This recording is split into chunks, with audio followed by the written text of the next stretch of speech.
और ये पुलिस वाले तो वैसे ही चक्कर में फंस गए, वैश्विक महामारी में इनके भी पैसे कट गए हैं। कोई बता दे पुलिस वाला जिसका पैसा ना कटा हो, एक बता दो हमें। समाजवादियों ने ये गाड़ियां दी इनको 100 नंबर वाली गाड़ी, और हमारे बाबा जी ने 112 कर दिए। जिन बातों को मेरी तरफ इशारा कर रहे हैं कुछ,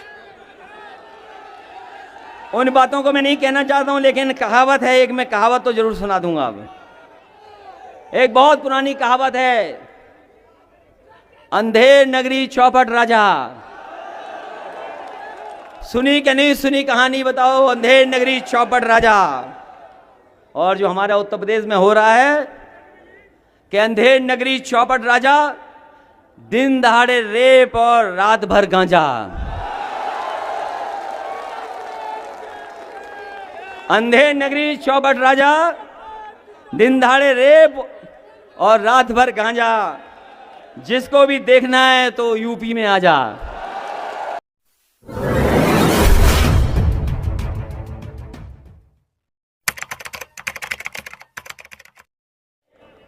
ना काला धन आया, ना भ्रष्टाचार खत्म हुआ।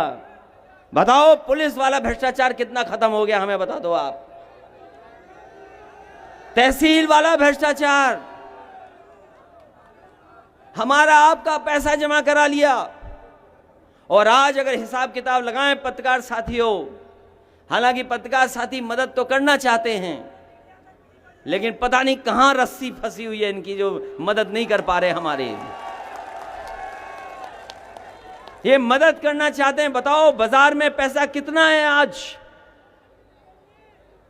बाजार में पैसा पहले से ज्यादा है।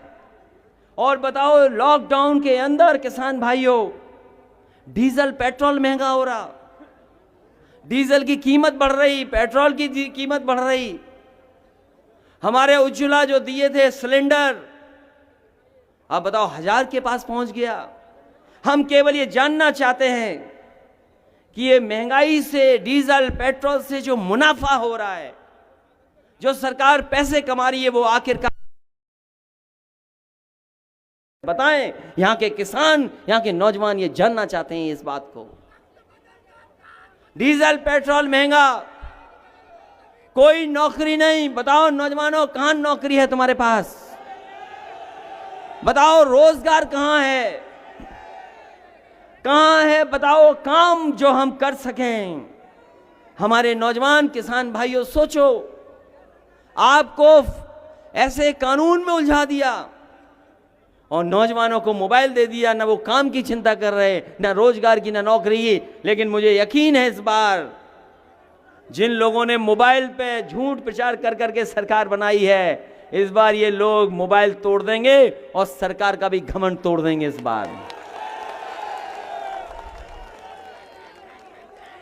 सोचो कहां लेके जा रही है, देश को कहां लिए जा रहे हैं। ये कहते हैं विश्व गुरु बनेंगे। बताओ बिना किसान भाइयों के कैसे विश्व गुरु बन जाओगे आप? कि बिना खेती के कोई विश्व गुरु नहीं बन सकता।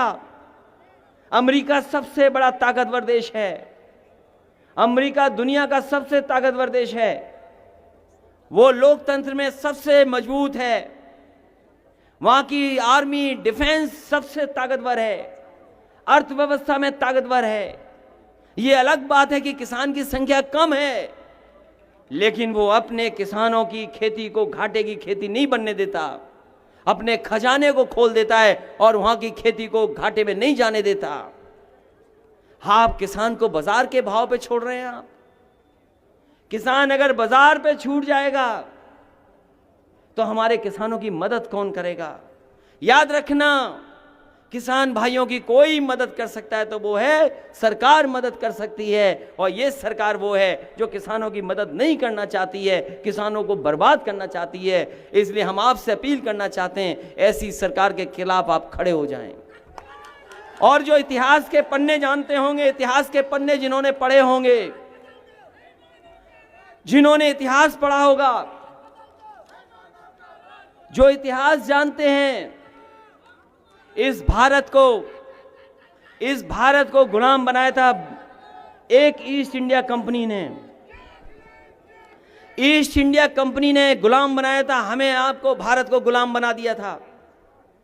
एक कंपनी आई थी भारत में, याद कीजिए, एक ईस्ट इंडिया कंपनी आई कारोबार करने, उसने हमें आपको गुलाम बना दिया।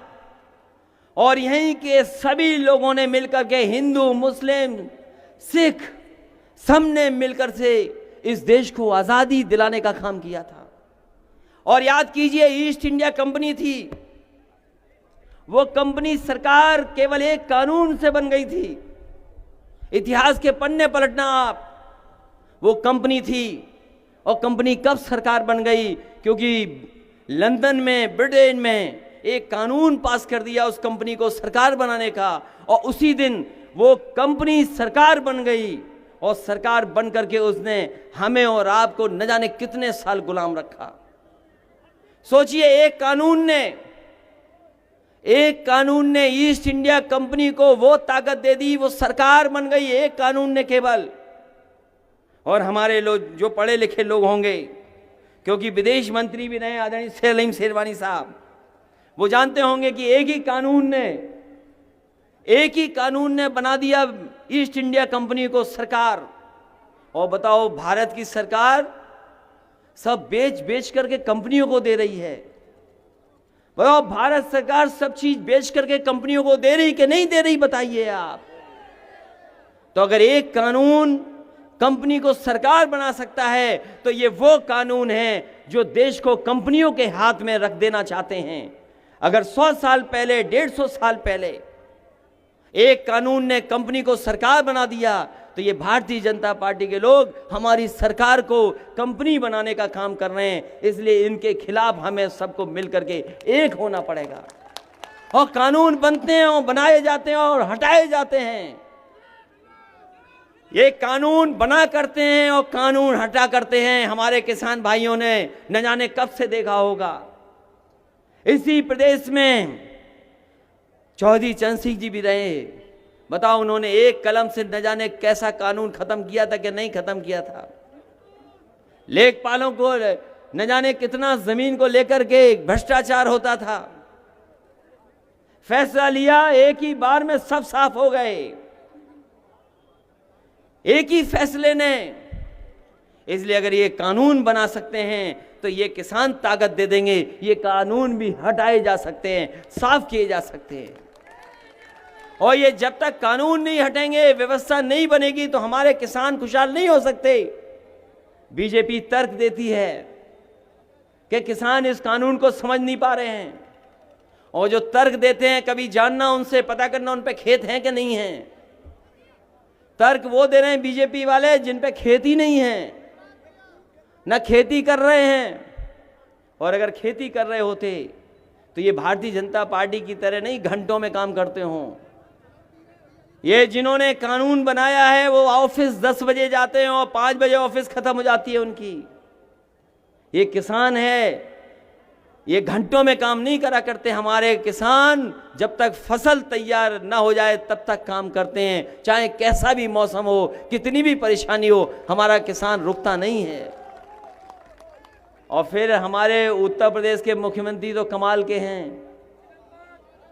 इन्हें बहुत सी चीजें समझ में नहीं आती हैं, उन्हें बहुत सी चीजें नहीं समझ में आती हैं। समाजवादियों ने लैपटॉप बांटा था, हो सकता है कुछ गांव में चल रहे हों अभी भी। और समाजवादी पार्टी ने इसलिए लैपटॉप बांटे थे क्योंकि हम लोग लैपटॉप चलाना जानते हैं।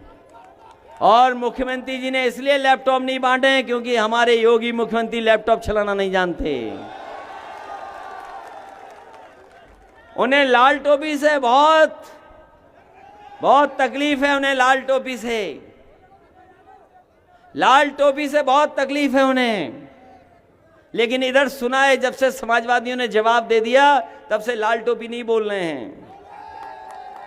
वैसे एक चीज मैं बता दूं आपको, जितनी अच्छी हमें लाल टोपी लग रही है, जितनी अच्छी लाल टोपी हमें लग रही है, अगर कभी मुख्यमंत्री जी एक बार पहन लें तो कितने सुंदर दिखेंगे, आप सोच नहीं सकते।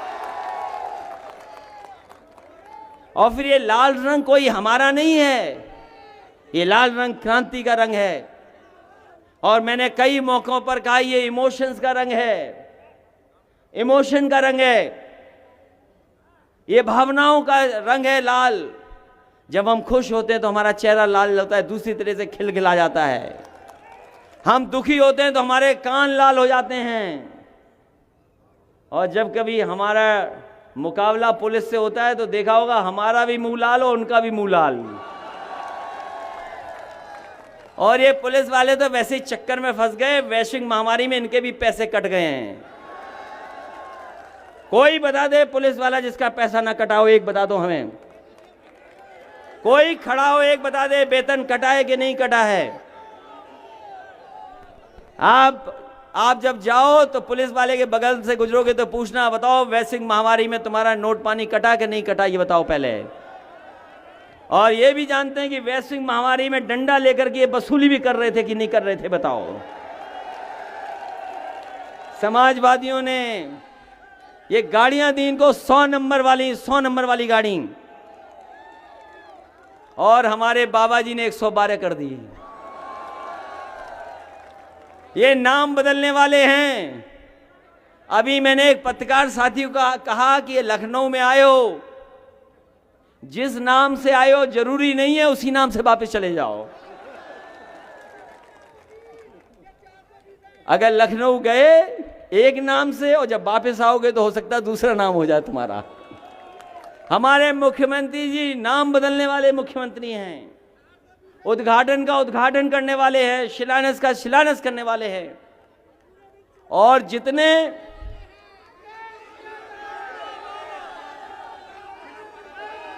उन बातों को मैं नहीं कहना चाहता हूं, जिन बातों को मेरी तरफ इशारा कर रहे हैं कुछ, उन बातों को मैं नहीं कहना चाहता हूं। लेकिन कहावत है एक, मैं कहावत तो जरूर सुना दूंगा। अब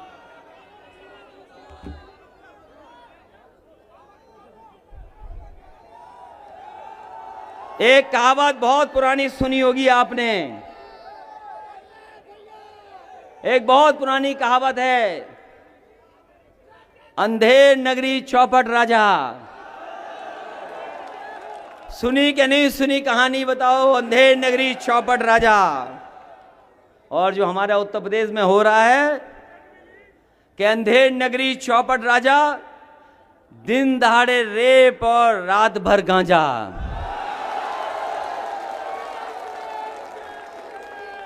अंधेर नगरी चौपट राजा, दिन दहाड़े रेप और रात भर गांजा। जिसको भी देखना है तो यूपी में आ जा। बताओ कानून व्यवस्था की क्या हालत कर दी है, क्या हालत कर दी कानून व्यवस्था की। और हमारे मुख्यमंत्री जी कहते हैं ठोक दो, विधानसभा में कहते ठोक दो, और ठोक दो के चक्कर में पुलिस को नहीं पता किसे ठोक दें और जनता को ये नहीं पता किसे ठोक दें। बताओ हमारी ऐसी सरकारें चल रही हैं। इसलिए इन सरकारों पे भरोसा मत करो किसान भाइयों। मैं आपसे इस महापंचायत के माध्यम से इतना ही अपील और निवेदन करने आया हूं कि अगर आप किसान हैं तो समाजवादी पार्टी के लोग भी किसान हैं, और आप लड़ाई में हैं तो समाजवादी पार्टी आपकी लड़ाई के साथ खड़ी हुई है। और हमने राकेश टिकैत जी को भी कहा, जिस समय तकलीफ में थे, जिस समय वो किसानों के आंदोलन को लेकर के भावुक हो गए, जिस समय किसान का आंदोलन इतने दिन सर्दी में चलाया, और जब वो भावुक हो गए तो आपने सबने टीवी पर देखा। उसी दिन मैंने उन्हें फोन किया और कहा कि आप बहादुर बाप के बहादुर बेटे हैं, आप घबराओ मत, समाजवादी पार्टी आपके साथ खड़ी है। और हम लोगों ने आंदोलन किया। हम लोग किसान यात्रा लेकर के जाना चाहते थे किसानों के संग। अगर देश में कोई किसान आंदोलन में सबसे पहले गिरफ्तार हुआ तो वो समाजवादी पार्टी है। समाजवादी पार्टी और हमें गिरफ्तार किया इन पुलिस के लोगों ने। और याद रखना साथियों, ये बीजेपी के पास कोई विजन नहीं है। जो फैसले लिए इन्होंने सब गलत फैसले लिए हैं, देश को बर्बाद करने वाले फैसले लिए हैं। नोटबंदी खराब फैसला, जीएसटी गलत तरीके से लागू की है, और ये लॉकडाउन जो किया था जिसमें मजदूर गए थे हमारे पैदल चल करके, पैदल चलते चले गए, 90 लोगों की जान गई, एक ही परवाह नहीं की इन्होंने, कोई मदद नहीं की। अगर उस समय मजदूरों की किसी ने मदद की तो समाजवादी पार्टी ने मदद की, और मरने वाले मजदूरों को 90 के 90 को 1-1 लाख रुपए समाजवादी पार्टी ने मदद की है।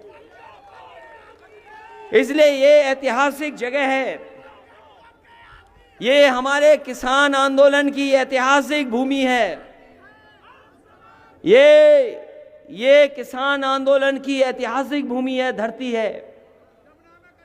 ये हमारे जितने लोग बैठे हैं, इन्होंने बहुत सारे हमारे बुजुर्गों ने चौधरी चरण सिंह जी को देखा है, उनके साथ खड़े होकर के किसानों की लड़ाई लड़ी है, और उनकी पार्टी, उनके परिवार के लोग भी अभी हमारे साथ गठबंधन में हैं। आरएलडी अभी गठबंधन में हमारे साथ। ये लोहिया के लोग हैं, नेताजी के लोग हैं यहाँ पर, नेताजी और लोहिया के सिद्धांतों पे चलने वाले लोग हैं। और यही धरती पर जब शहीद हुए थे किसान, उस समय देश का कानून बदल गया था जमीन को लेकर के, और जमीन हमने भी ली, लेकिन एक भी किसान को लाठी नहीं लगने दी, और किसानों ने हमारी मदद की और जमीन ले ली। जितनी अच्छी ये सड़क बनी है, 160 किलोमीटर की बनी है, समाजवादी पार्टी ने इसकी दुगनी बना दी, कम पैसे में भी बनाई और इससे अच्छी भी बनाई, और एक भी किसान को हमने अपमानित नहीं होने दिया। और किसानों ने कहा कि हमें मुआवजा अच्छा मिलना चाहिए, तो हमने किसान भाइयों को बुलाया, पूछा कि आप कितने मुआवजे में हमें दे दोगे जमीन। किसान भाइयों ने कहा कि हम इतने गुना दे देंगे।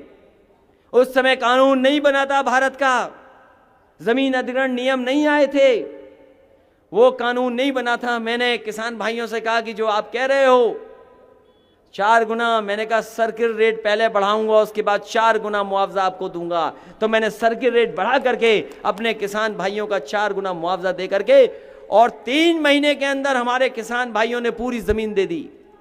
और उसका परिणाम यह था कि देश का सबसे सुंदर एक्सप्रेसवे आगरा लखनऊ 22 महीने में तैयार करके रख दिया। एक भी किसान हमसे नाराज नहीं है। और जब उसका उद्घाटन का ट्रायल हुआ था, अगर याद हो, आपके यहीं के लोगों को याद होगा, एयरफोर्स के लोगों से हमने कहा कि ये हाईवे पे हवाई जहाज उतारना है, सुकोई मिराज उतारना है, तो उन्होंने कहा कि हम मिग लेके आएंगे, पहले हम यहां पर उतारेंगे। मिग यहां पर उतरा था, अगर याद हो तो मिग उतरा था यहां पर, और उसके बाद आगरा लखनऊ एक्सप्रेस। तो ये समाजवादी पार्टी है जिसने सड़क ऐसी बना दी कि जिस पे हाईवे पे जो चाहो वो उतार लो। ये इसलिए बनाए कि हम लोग देश के भविष्य को समझते हैं कि देश का भविष्य कैसे बेहतर होगा। इसलिए ये वो भी जगह है जिस जगह से जब मैंने साइकिल यात्रा चलाई थी, यहां पर होंगे बहुत सारे लोग जिन लोगों ने साइकिल हमारे साथ चलाई थी, अलीगढ़ और टप्पल और आसपास के मथुरा के लोग। उस समय जो मुख्यमंत्री थी वो भी कम नहीं थी मुख्यमंत्री, वो भी थोड़ी ज्यादा सख्त थी, अन्याय वो भी कर रही थी, और जनता चाहती थी कि हट जाइए सरकार। तो मुझे याद है कि टप्पल पे यहीं पर मैं हाईवे पे चढ़ गया था, साइकिल चलाते हुए मथुरा पहुंच गया था, और मथुरा से लेकर के जब तक लखनऊ पहुंचे, चुनाव हुआ तो सरकार साफ हो गई, सरकार नहीं बची। इसलिए 100वां दिन है, किसान आंदोलन कर रहे हैं हम, पंजाब के, हरियाणा के और उत्तर प्रदेश के किसानों को हम बधाई देना चाहते हैं। और यहां भी जो लोग बैठे हैं किसान आंदोलन से जुड़े हुए लोग, हम सभी किसान भाइयों का स्वागत करते हैं, बधाई देते हैं और धन्यवाद देते हैं कि उन्होंने न केवल उत्तर प्रदेश बल्कि देश के किसानों को जगाने का काम किया है। इसलिए हमें अपने किसान भाइयों पर गर्व है। हमें समाजवादी पार्टी के लोग हम भरोसा दिलाते हैं, इस लड़ाई में हम आपके साथ हैं, और जब कभी हमें मौका मिलेगा ऐसे काले कानूनों को उठा करके फेंकने का काम समाजवादी पार्टी के लोग करेंगे। सरकार को मौका दीजिए, क्योंकि इस व्यवस्था से हमारा किसान नहीं खुशहाल होगा। कुछ लोग तो हो सकते हैं पैसे वाले हो जाएं, लेकिन हमारा गरीब किसान पैसे वाला नहीं हो सकता।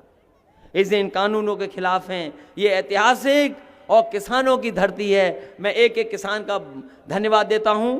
अपने जो अब हमारे साथ जुड़ गए हैं पूर्व सांसद बृजेंद्र सिंह जी का, उनका बहुत बहुत स्वागत करता हूं। उनके साथ जितने भी समाजवादी पार्टी में शामिल हुए हैं, मैं उनको बधाई देता हूं। और इस कार्यक्रम के लिए भी बहुत बहुत आपको मुबारकबाद कि इतना ऐतिहासिक कार्यक्रम किया है। हमारे जिलाध्यक्ष हैं, उनके सहयोग में जितने नेता बैठे हैं पीछे, ये जितने नेता हमारे बैठे जिन्होंने समय समय पर उनका सहयोग किया है, मैं उनको बहुत बहुत बधाई देता हूं। एक एक कार्यकर्ता जो उस मंच पर हैं, सामने आए, मैं सबको बधाई देता हूं। इस उम्मीद और भरोसे के साथ, इस उम्मीद और भरोसे के साथ कि ये संघर्ष, ये लड़ाई लगातार ऐसे ही चलती रहेगी जब तक हम लोग उत्तर प्रदेश से और दिल्ली से काले कानून वापस न करा दें। हम लोग लगातार किसानों की इस लड़ाई को आगे बढ़ाते रहेंगे। हम बहुत बहुत स्वागत करते हैं किसानों का, बहुत बहुत बधाई देते हैं नौजवानों का। नौजवानों कोई भविष्य बेहतर कर सकता है तो ये समाजवादी नीतियां हैं, समाजवादी कार्यक्रम हैं जो आपको आगे ले जाएंगे, आपके भविष्य को बेहतर करेंगे। और किसान भाइयों, ये लड़ाई आपकी जरूर है, लेकिन भारत के भविष्य की भी लड़ाई है।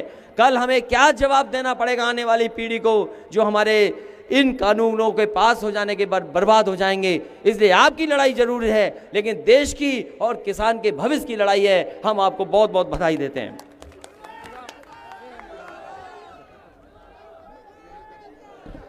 धन्यवाद। हमारे युवा और यशस्वी राष्ट्रीय अध्यक्ष जी, हम इस टप्पल की सरजमी पर यहाँ आए हुए सभी किसान भाइयों का, सभी पत्रकार बंधुओं का